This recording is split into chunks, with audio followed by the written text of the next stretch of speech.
Here is how to use the daily time tracker. As you can see here, there are 3 views in the time tracker. One is past 3 days. These are all regarding filters in terms of how many time or days you want to see. Now you have hours by employee here, and then as you can see, we have 2 employees, Darius Estil and Seb Estil. Now in order to add a new day, you just need to click on time in on the actions section, and then it will create an August 6, which is today's date, and a login time. If ever this is not accurate, you click the button late, you can just adjust here.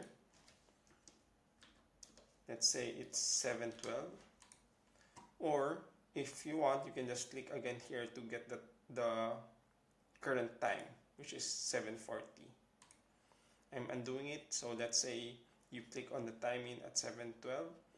You can either click on the log out or click on the timeout here,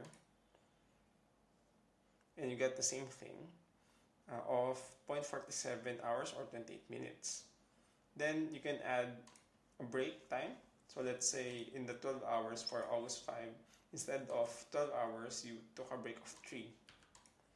So the formulas will get this factored in, the 3 hours. So this is in hours.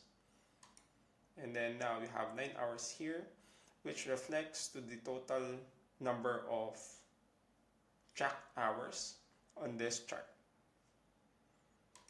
Let me know if you have any questions.